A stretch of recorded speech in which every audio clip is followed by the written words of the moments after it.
another couple. The people are doubled up, tripled up in apartments across the city, and this is a part of the invisible homelessness situation that we see in Nashville.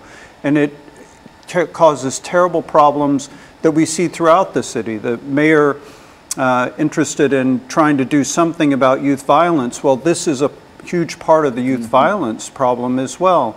If people don't have stable places to live, if they're in camps and they're threatened with eviction, wherever they're threatened with eviction, they ultimately, it increases the tensions and the problems within the area.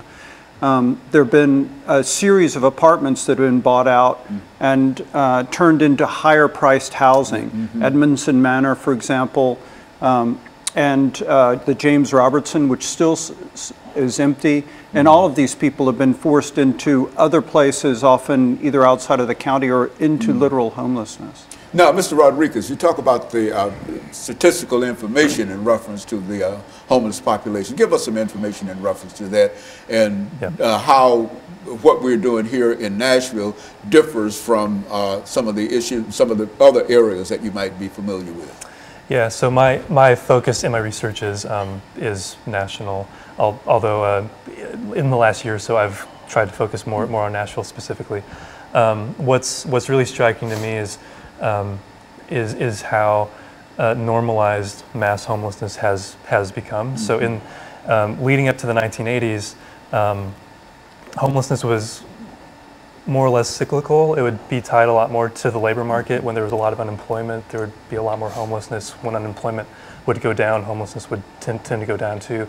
But starting in the late 70s, early 1980s, we started to see this sustained mass homelessness, and the bottom floor estimates today are about 500,000 nationally, although it's that's not counting a lot of people, so it's probably over 1 million at least. And so so one question I have is why is it we've gotten used to it, we've adjusted to homelessness having a place in our society at this level, and so we need to do something to introduce it. We need to realize a different ethic, really. But so one, there are several approaches being adopted by Nashville to reduce homelessness. I mean, there's more of the preventive side, building affordable housing. That's what a lot of advocates here in Nashville are wanting to do. Once people become homeless, one debate nationally has been how do you, what's the best way to get people back into housing? Yeah.